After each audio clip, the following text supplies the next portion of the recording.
Olá, você que está ligado na TV Universitária, começa agora mais um TVU Debate. Meu nome é Frineia Chaves e o tema da edição de hoje é o diferencial competitivo da beleza. Dezenas de pesquisas feitas no mundo todo comprovam aquilo que antes era apenas senso comum. Pessoas bonitas são mais populares, têm mais amigos, conseguem amor e sexo com mais facilidade e depois de adultos já na carreira profissional, ganham mais, são mais respeitadas, temidas e queridas. Até então, nada de novo. Os belos sempre tiveram lá seus privilégios. A grande questão que emerge da vasta literatura sobre este assunto, disponível inclusive no Brasil e amparada por estudos sérios, é a constatação de que o favorecimento à beleza nos dias atuais não ocorre apenas em atividades nas quais ela oferece um diferencial evidente. Imagine, por exemplo, a aparência influenciando na renda de professores universitários que deveriam ser avaliados por outros critérios. Isso é certo ou errado? O time de convidados de hoje vai nos ajudar a entender essa questão. Comigo aqui no estúdio, a Emília Araújo, advogada, Jorge Pfeiffer, psicólogo, e a Raquel Dicini, historiadora da UFO. Muito obrigada a todos pela participação. Vamos tentar entender uma coisa. As pesquisas já mostram, é fato, que a aparência ela está em segundo lugar no peso para a contratação de pessoas. Ela só perde para a experiência e está muito à frente da escolaridade. Isso é legal? Legal, não podemos dizer que é, mas acho que os empregadores, eles têm a discricionariedade deles, né? Eles podem elencar os motivos que vão motivá-los a contratar. Não tem nada disciplinando quais são os critérios que devem prevalecer na contratação de um funcionário, a não ser quando é concurso público, né, que tem um edital específico. Na forma privada, o empregador tem a discricionariedade de escolher, né, os critérios para o seu futuro empregado. Você concorda com isso, Jorge? Eu diria que, como ela disse, existem critérios, cada um escolhe a sua maneira, qual é a produção do seu desejo e que é que ele quer vender como mercadoria ou apresentar como coisas do mercado, inclusive se transformando essa secretária também num valor de mercadoria. Então ele tem uma capacidade elegante, agradável, bonita, atenciosa, tudo aquilo que chama atenção e envolve a pessoa no prazer até de entrar em contato com o próprio chefe ou gerente ou isso, aquilo. Agora tem uma outra coisa, né? Essa produção naturalmente de imagens e de desejos está dentro de uma mídia que nos últimos anos criou o referencial de a figura feminina tão idealizada como aquela pessoa que também, enquanto produto, está na mídia para vender. E, naturalmente, isso sendo escolhido faz parte até do projeto de investimento dessa empresa. Isso é muito difícil, porque como ficam aquelas que, segundo o próprio Vinícius disse, né, que me perdoem, mas beleza é fundamental. Quer dizer, o que é beleza nessa história toda? Como é que a gente pode classificar essa beleza, então, Raquel? Enfim, a gente sabe que o ser humano ele é atraído pelo belo desde que nasce.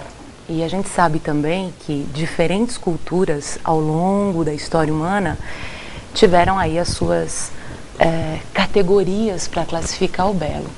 Mas eu acho, Frineia, que tem uma outra questão mais importante até do que essa para a gente discutir antes de pensar nisso. Quando você diz assim, isso é legal? A advogada, nossa colega, diz que não é legal, claro que não. Mas assim, isso é legal no sentido de ser simpático ao ser humano? É claro que não. E aí o nosso colega psicólogo diz, olha, existem valores que são compartilhados por uma dada sociedade que acabam determinando isso é belo, isso não é belo. A questão é, o que é belo hoje? E de que maneira os que não são belos são prejudicados por esse padrão que está posto aí. Então, eu acho que é uma questão séria, importante e que resvala, inclusive, em preconceito. Porque, veja bem, essa cultura à beleza, ela parece ir contra a aceitação das diferenças, inclusive contra a democracia. Na legislação, existe amparo para os feios? Não. E nós estamos falando aqui, que me perdoe, o nosso grupo dos feios é muito grande, gente, bonitos, excepcionalmente bonitos, segundo as pesquisas, são 2%. da população. Pensa, nós vivemos num planeta de 7 bilhões de habitantes. Então, assim, mas os analistas de RH são quase unânimes ao adotarem um discurso motivacional, dizendo, cuide tanto da sua aparência física quanto do seu currículo. Vocês aqui concordam com isso?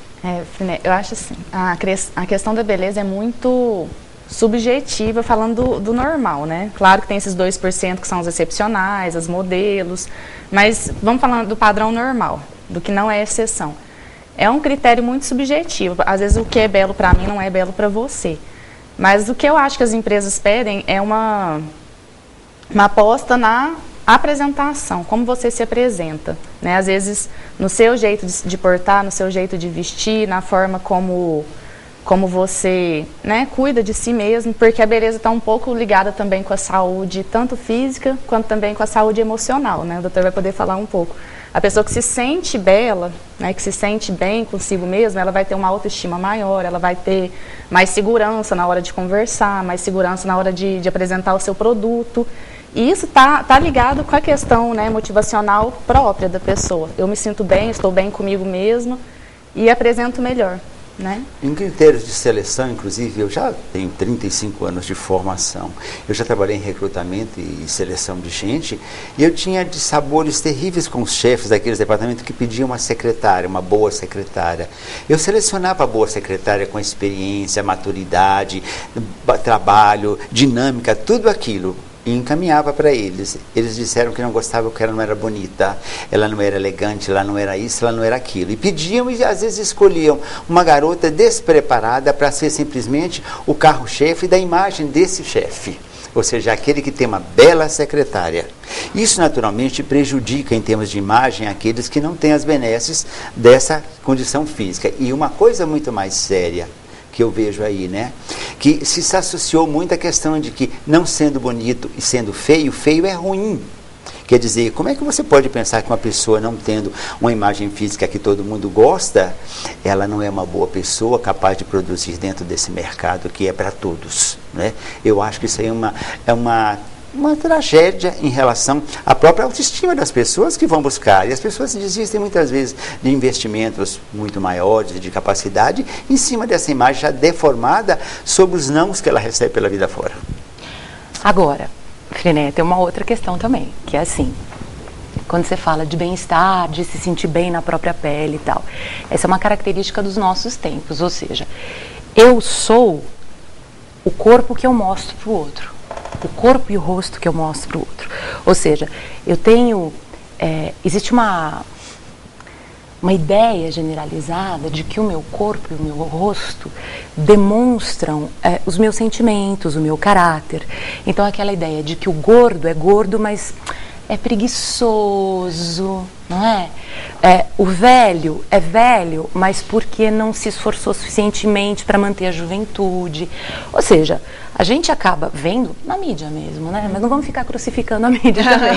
Mas na mídia, principalmente, determinadas ideias irreais, como se nós pudéssemos combater coisas que são absurdamente humanas, como a passagem do tempo, por exemplo. E pensa bem, nós vivemos no século da espiritualidade.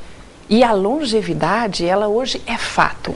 Então, como chegar aos 83 anos bonito? Né?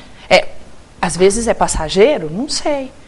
E ser bonito também depende de investimento, é preciso ter dinheiro, é preciso apostar em dieta, no caso do gordo, é preciso adotar cortes de cabelos que dizem, tem a ver com o meu perfil, roupas, né? Você precisa ter tempo e dinheiro para investir numa construção do próprio corpo, que hoje é compartilhada como algo ideal. Agora, depois a gente precisa discutir, afinal, o que é feio e o que é bonito. Gente, agora tem uma coisa que também é fato. Não existe neutralidade diante da beleza. Quando a gente depara com alguém bonito, escapa, né? A gente não tem controle. E Freud dizia que o prazer de olhar é o mesmo que sentir e que isso está relacionado com os nossos impulsos eróticos mais primários. É uma coisa que a gente consegue controlar, mas suprimir nunca, né, Jorge? Não. E outra coisa também, né? Esse critério que você diz de admiração e de projeção tem a ver com aquele mito do Narciso, né? Quer dizer, na realidade, eu me olho a partir não só do espelho, mas do outro. E eu sofro quando o outro não me olha e me dá naturalmente uma nota boa. O Narciso se desespera diante de um espelho fragmentado. E nós também nos desesperamos, os feios, diante daquele não olhar para ele como realmente uma pessoa normal e comum. Agora, fica se olhando, dentro dessa estrutura que estamos discutindo aqui, né, quais são as qualidades que fazem ela ser melhor apreciada, melhor avaliada e por aí afora. Isso é uma agressão à própria natureza do sujeito, enquanto construído geneticamente de uma história que não passa por esse critério de beleza, passa por uma história de construção do sujeito para estar bem numa sociedade onde ele é capaz de produzir igual às feias e igual às bonitas. Não é? Isso tudo é uma coisa muito séria, mas é aquela história, como disse a minha amiga, não falemos da mídia. A mídia precisa de produzir desejos, e nesses desejos se fala que a beleza é uma coisa que se constrói em cima de tantos gastos que ela colocou aí. Quanto mais eu gasto, melhor eu fico, e não é verdade. Eu já vi algumas figuras que fizeram cirurgias plásticas que se transformaram em monstros 1000 vezes pior do que poderiam ser, como assumindo a idade delas e naturais. Uhum. A beleza, às vezes eu percebo que ela também mente, que ela engana. Sim. Porque quando a gente vê alguém bonito, a gente pensa, é uma pessoa justa, é uma pessoa que tem um bom caráter, é uma pessoa que se relaciona bem, e isso nem sempre é verdade. Mas aí é muito interessante, né? Se a gente pega desde Aristóteles, passando por todos os filósofos que tentaram pensar a beleza, sempre existiu uma associação entre o belo e o bom. Entre a beleza e o sublime, entre a formosura e a graça, a generosidade. Isso tem a ver com o pensamento ocidental. Qual que é a grande diferença hoje? A diferença é que se antigamente a beleza era tida e vista como uma graça de Deus, ou como um acaso da natureza, aquela coisa, eu olho para uma rosa, ela é bela e eu estou encantado por ela, acabou. Ela aconteceu. Hoje em dia, não. Hoje em dia, existe uma suposta democratização da construção do belo. Portanto, se eu posso ter acesso a essa construção do belo, eu não tenho o direito de não ser belo, conforme determinados cânones compartilhados e tal. Então, a grande diferença da nossa sociedade, a sociedade de consumo, sociedade de massa, é essa ideia de que se por acaso eu não nasci muito bonito, conforme ditam as regras, as normas sociais, eu tenho a obrigação de me construir como belo. E aí essa discussão aí do RH. É como se você não tivesse o direito de não passar um batonzinho vermelho para vir dar entrevista na televisão. Olha só, a nossa discussão ela continua daqui a pouquinho, porque alguns estudiosos eles classificam os efeitos da beleza em 2 grupos, no mercado de trabalho e no matrimonial. Continue ligado, a gente volta já rapidinho com esse debate.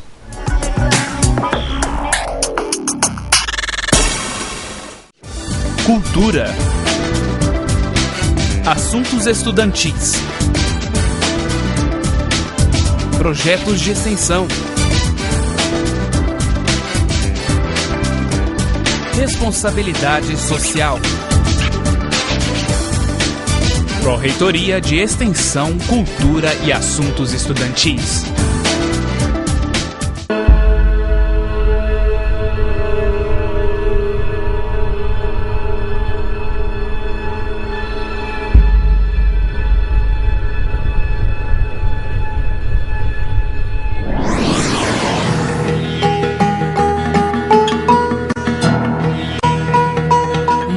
Preparadas para salvar a vida dos melhores amigos do homem, o Hospital Veterinário da Universidade Federal de Uberlândia.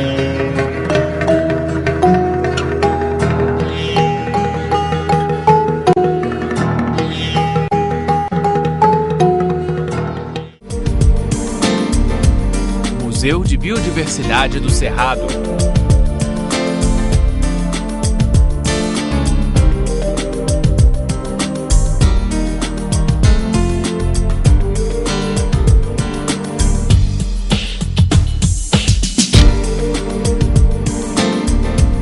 Venha conhecer um pouco da biodiversidade do Cerrado. TV Universitária, construindo conhecimento. UFO, viva para todos!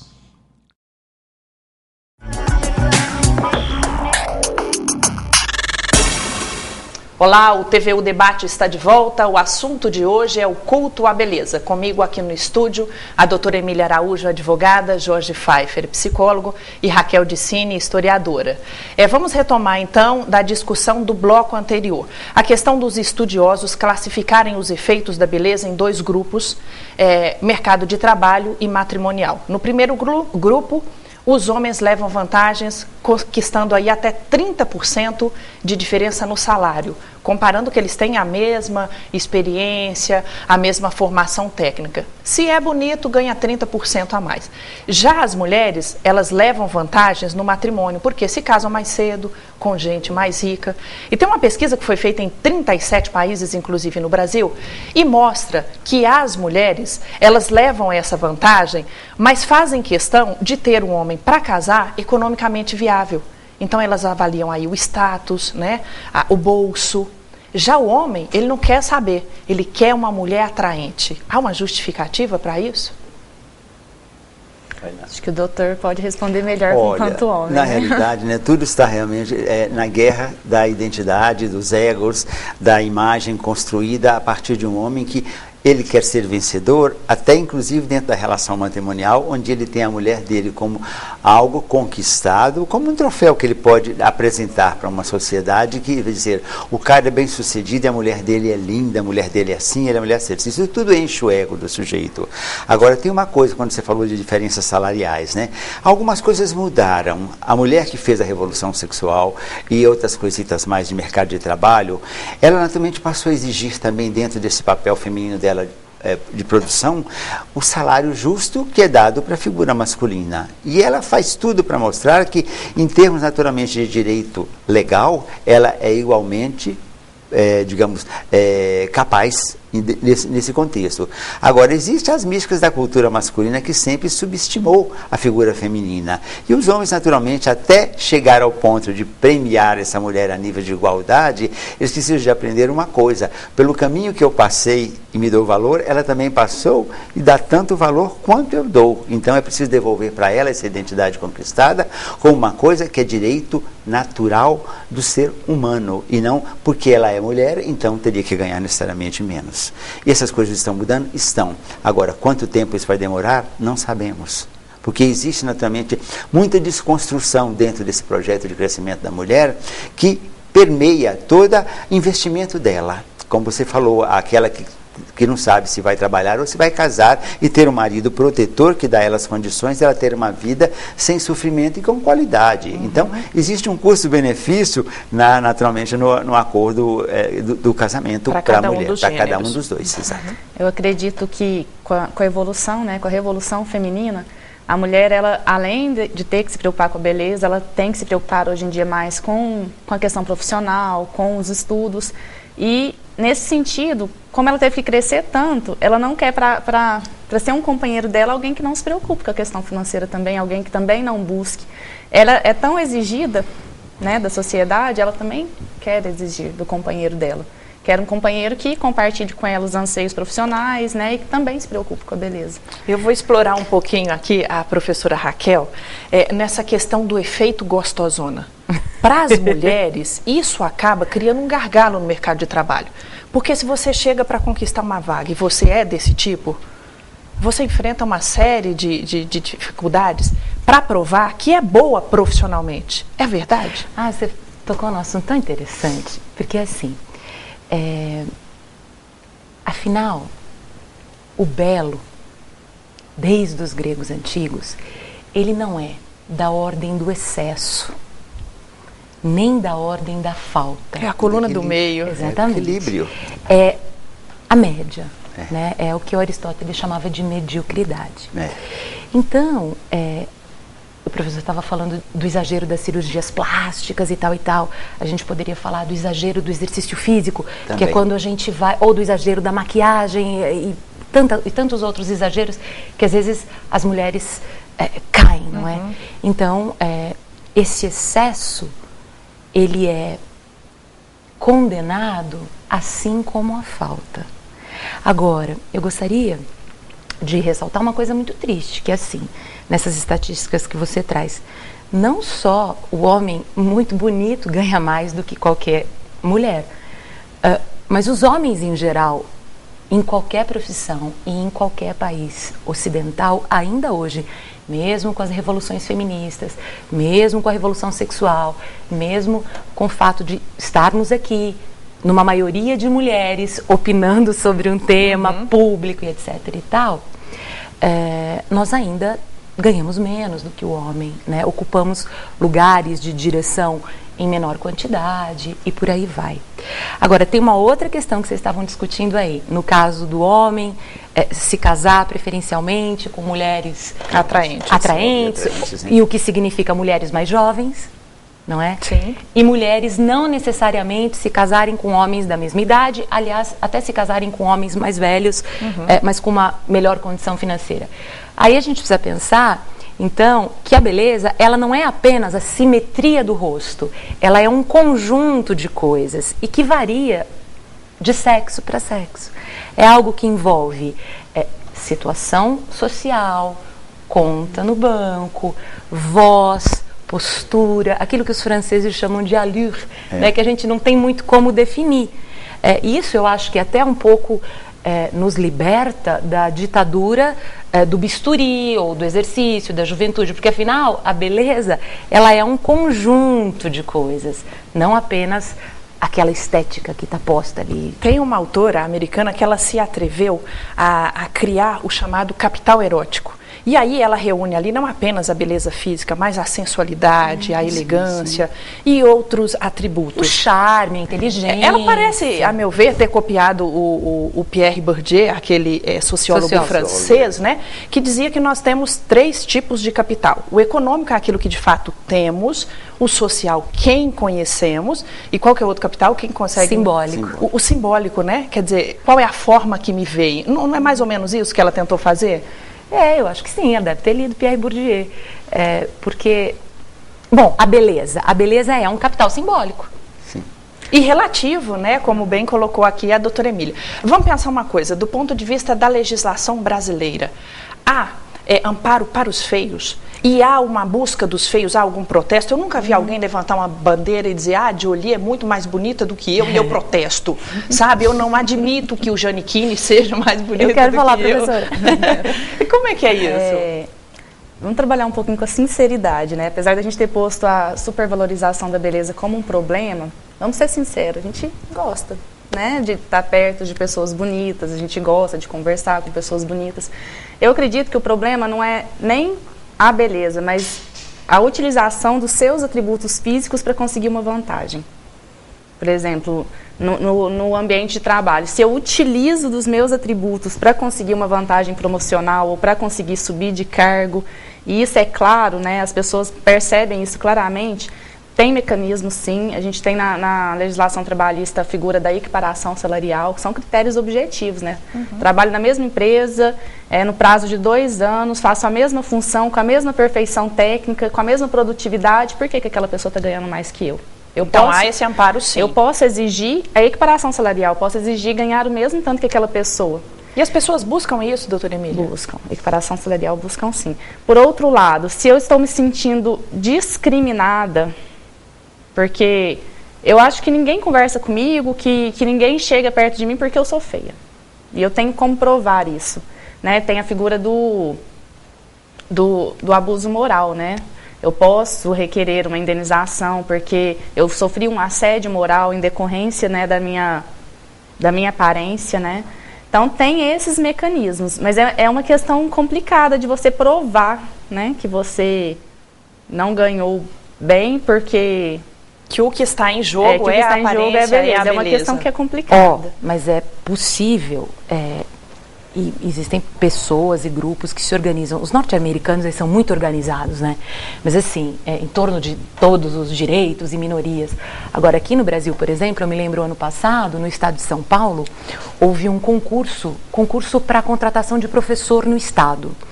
E algumas professoras não foram contratadas, não passaram no exame médico, porque eram gordas. E aí, qual a justificativa? Afinal de contas, os exames delas estavam todos em ordem, elas estavam muito bem obrigadas. E por que elas não foram contratadas? Por que elas foram barradas no exame físico? Você percebe como essa história de beleza e saúde, ou esse rótulo de boa aparência é meio perigoso? Se a gente voltar aí a uns 50 anos atrás, a gente vai ver que nem se falava muito em RH, né? Mas assim, as empresas, elas tinham determinados cânones europeus num Brasil miscigenado para contratação de pessoal. Então, o que é ter boa aparência? É ter cabelo loiro e solto? Liso. E liso. Percebe? Então é uma questão... ter pele clara num país tropical, né? Num país negro, não é? Então, às vezes a gente tem que ter muito cuidado, porque esse discurso sobre o belo, ele resvala quase que num totalitarismo eugênico. Mas cá para nós, não chega a ser pecado usar a beleza para ir galgando alguns degraus no mercado de trabalho, ou é? Vamos pensar que a beleza é um recurso natural que a natureza promove para muitas pessoas e para outras não. E na medida que você pode promover isso que está dentro do mercado onde você vai se atender, você investe em você mais para naturalmente corresponder a esse modelo desejado e mais acessível às condições do sujeito. Então, na realidade, esse autoinvestimento, exatamente, está carregado de bom senso e de preencher, digamos, os vazios dessa necessidade que ela descreveu bem, que naturalmente está, digamos, pré-determinada ou como naturalmente uma exigência, entende? Então, você atende essa exigência cumprindo esse destino das mulheres que precisam melhorar cada vez mais, porque a competição é alta. Os homens também, hein? Firineia, não é pecado se você é modelo fotográfico ou se você é manequim. Agora, se você exerce qualquer outra função na vida, a beleza, ela não sustenta. Ela não sustenta. Entendeu? Então é preciso conteúdo, vamos nos ater a isso, né?